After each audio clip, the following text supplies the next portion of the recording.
Hey guys, it's Joey Gaming and welcome back to another video on the channel. Today I have a kind of a more simple video, alright? Nothing I'm gonna really talk about except for story time. I was originally going to tell the story back at Halloween time, but you know, I forgot and there was a lot of stuff going on when I was doing all my Halloween stories, and I forgot about this one. But this is the time that I got sleep paralysis. And this is the time that I got this is not just one experience, but this is like multiple experiences, alright? So when I was a child, I knew about what sleep paralysis is. I wasn't really afraid of it, and I never had issues of sleep paralysis growing up. I know when people are growing up, they might have issues if they're like 5 through 8 and sometimes through their teenage years. But I have never went through sleep paralysis before. And I knew about it, and I knew what it is, and I have family who went through it before. I heard the stories, but it never really scared me as a child, to be 100% honest. But recently, it's been happening to me, but I'll talk about that in a little bit. So, I'll say like 2 years ago, I don't know, I moved into my new house, is the house I live in now, and I went to bed, alright, and it was pretty late at night. I screwed up my sleeping schedule and I couldn't really sleep. Eventually could sleep, but when I woke up, I couldn't move. And keep in mind, I don't like sleeping in the dark, so I just keep my light on. So I do that. And I don't ever sleep on my back. I sleep on my side, but I could see my arm. So I was laying in bed and I could just see my arm hovering, not hovering, but on the bed.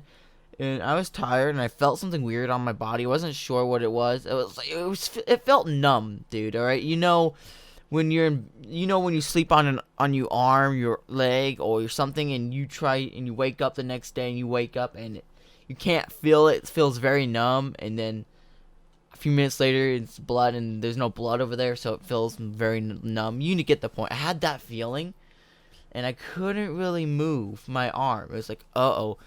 Why can I not move? Is this the sleep paralysis stuff? So I start trying to move my way around. Luckily, I didn't see or hear anything in that experience, but I started to be able to move my fingers.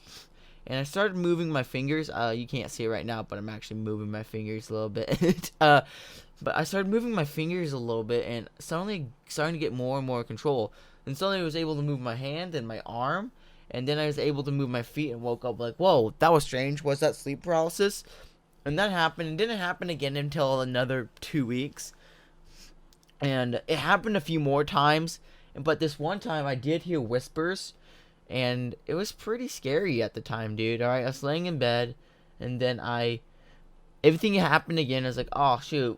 Here we go again. Sleep paralysis. So I go through the process. Can't move. And then and go through the process and trying to get out of the paralysis, and suddenly I heard whispers like, and like, it was really creepy because I never heard whispers before this, and it was the first time. I like the fact that I looked behind me after I talked about there was like whispers. Sorry, I'm actually scaring myself with this video. But the next thing happens is that what's it called? Next thing happens is the next time I had sleep paralysis, I was in bed, alright? And this time I actually fell asleep on my back. And this time I wake up and I see a shadow in the corner of my room. At the time I knew what it was. And to be honest, I was experiencing the same thing. I didn't really freak out. I knew what it was, but I was still scared. I knew what sleep paralysis was. Keep in mind, I did know what it is. And I know it was not dangerous, and I know it's just scary, and it's just stuff in your head and all that stuff. So I see it, it's like, oh, sleep paralysis demon, great. And I was kind of scared, and I was like, oh, shoot, I need to get out of here. I need to get out of here. So I try to fight it. The sleep paralysis demon, let me tell you, dude. You know when it's like a really windy day outside, and you go, and it's really windy, and you hear...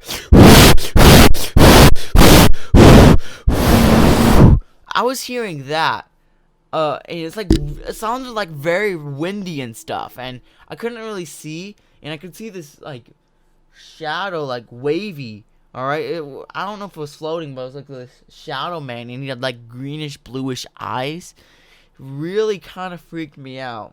But after that, closed my eyes and he disappeared, and then I was able to gain control of my body. I found that a little freaky, and it happens again multiple and multiple times again. That's my sleep paralysis experience. I don't have sleep paralysis demons where they walk towards me, touch me, make sounds, or all that stuff, right? I either hear whispers or I just see a figure in the corner of my room, alright? I don't let it freak me out, because the best case in that situation is to stay calm and to move your fingers around and try to get as much control back as much as possible. Or if you can, if you're really brave enough, you can just close your eyes and go back to sleep. Because the part of sleep paralysis is you're already half asleep. Like, your brain is awake, but your body isn't. Like, you know you're awake, but your body is still in sleep mode, alright? So that means, like, let me know. This is kind of a science lesson, but when you fall asleep, there's, like, multiple stages of sleep. You have REM sleep, and all that type of stuff. When you go to bed, I think usually your brain goes to sleep first, and then your brain sends a signal to your body, shutting it down as well for night. And then you go through that, and if you have sleep paralysis, you wake up, and your body and your brain takes a minute to send signals to all your muscles to, wake up. And the reason your brain does this is make sure you don't sleepwalk and stuff, and make sure you don't act out your dreams, which would be very dangerous. So your brain does this for a reason. So it sends out this drug to shut down your body, and that's why you cannot move. And that's why it takes a minute. I have no idea why you have hallucinations, like, oh, you see a demon in the corner, or you see people walk up and do that stuff. I don't know why it does that, but it is just a phenomenon, and it's part of sleep paralysis. And yeah, that's just my experience. And let me tell you, dude, I didn't really have an issue with it, but now on my teen years and I get into high school, I have sleep paralysis. It's not really an issue, but if I have a really bad sleeping schedule, then I'm guaranteed to have some sort of sleep paralysis. It's not always it, because I can either just wake up, can't move, and I can just get myself out of it pretty easily, or I hear whispers, or just see a figure, which is like the worst case scenario, not gonna lie. But luckily it's not that bad. So I just go through that and all that stuff.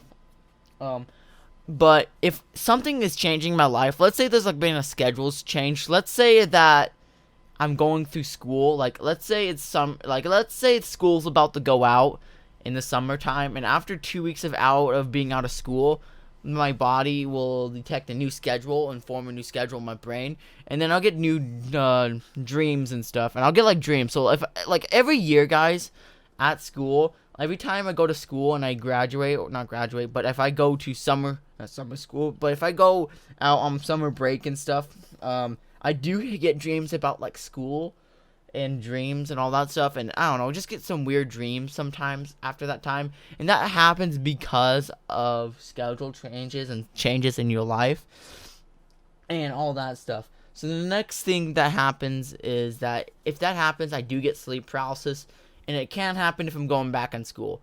Everyone knew about the COVID-19 pandemic, right? And we basically got let out early for summer, and we did online. Well, it's technically online, but when we switched to online, I started having more sleep paralysis at that time because it was a new schedule. And then when school started, I started having sleep paralysis again. Not as much as back in COVID-19, but I had a little experiences when school went back up. But it's not a whole entire thing and all that stuff. Also, I've been trying to find a way to lucid dream, because lucid dream, I heard there's a lot of good and healthy benefits for lucid dreaming. So I've been trying to lucid dream as well, and that causes sleep paralysis as well sometimes. So I know that causes it, but I know you can access a lucid dream from sleep paralysis, but it's not really guaranteed. But anyways, guys, this is the end of the video. If you enjoyed this, let me know by leaving a comment below. But anyways, guys, like and subscribe. See ya. Peace.